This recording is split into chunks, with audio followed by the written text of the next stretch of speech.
SC వర్గీకరణలో CM Revanth Reddy పాత్ర ఏమీ లేదన్నారు బీఆర్ఎస్ ఎమ్మెల్సీ కవిత. ఇవాళ తన నివాసంలో ఏర్పాటు చేసిన దళిత బంధు సాధన సమితి సమావేశంలో కవిత కీలక వ్యాఖ్యలు చేశారు. ఎస్సీ వర్గీకరణ విషయంలో ప్రధాని మోదీ సీఎం రేవంత్ రెడ్డి చేసిందేమీ లేదని విమర్శించారు. సుప్రీంకోర్టు తీర్పు వల్ల వర్గీకరణకు బాటలు పడ్డాయన్నారు.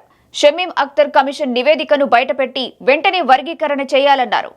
దళితుల మధ్య పంచాయతీ పెట్టొద్దని, ఎవరికీ అన్యాయం జరగకుండా వర్గీకరణ ఉండాలని చెప్పారు. ఎస్సీ వర్గీకరణ పేరు చెప్పి సీఎం రేవంత్ రెడ్డి మరో మోసం చేశారన్నారు.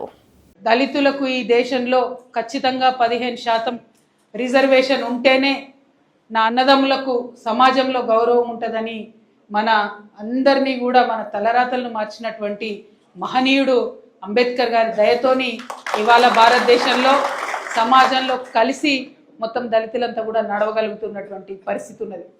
నిజంగా ఒక్కొక్కసారి ఆలోచిస్తే అంబేద్కర్ లేకుంటే మన పరిస్థితి ఎట్లుండాయని ఆలోచిస్తే ఎంత బాధగా ఉంటుంది.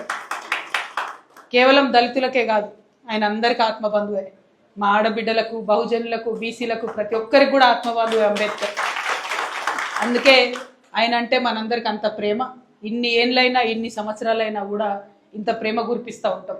మరి కేసీఆర్ గారు అటువంటి మహనీయులందరినీ కూడా చూసి మానవత్వాన్ని ఎట్లా ప్రదర్శించాలి, ఒకవేళ మనం ఏలుబడి చేసేటటువంటి రోజు వస్తే ఆలోచన పెద్దగా ఉండాలి కానీ చూపు చిన్నవాడి వైపు ఉండాలి అని చెప్పి ఆచరించి చూపించినటువంటి వ్యక్తి కేసీఆర్ గారు.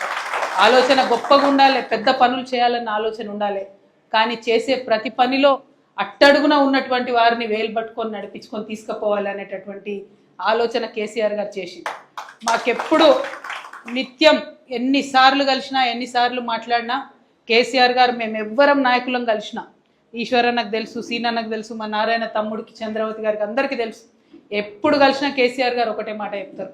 మనిషి అనేటోడు 1000 ఏళ్ళు బతకడానికి పుట్టలేదు, మనిషి అనేవాడు 1000 ఏళ్ళు బతకడానికి పుట్టలేదు, పుట్టి ఇక్కడ ఉన్నటువంటి కొన్ని రోజులల్లా బక్కపలసన కోసం పనిచేయాలి, పేద సాధ కోసం పనిచేయాలి, అనగారిన కోసం పనిచేయాలి అని చెప్పి నిరంతరం చెప్తా ఉంటారు తప్పితే ఇంకొక మాట చెప్పరు. మరి అటువంటి ఆలోచన విధానం నుంచి దళితుని ధనవంతుని చేయాలి అనేటటువంటి ఆలోచన విధానం నుంచి పుట్టిందే ఈ యొక్క దళిత బంధు పథకం తప్పితే ఏదో రాజకీయాల కోసమో, ఓట్ల కోసమో, ఇంకో దానికోసమో కాదు. ఎందుకంటే బీఆర్ఎస్ పార్టీ ఎప్పుడైనా కూడా వచ్చే తరం గురించి ఆలోచిస్తుంది, నెక్స్ట్ జనరేషన్ గురించి ఆలోచిస్తుంది. ఇప్పుడు ఎలక్షన్ కోసం ఆలోచించారు. We think about next generation, not about this election.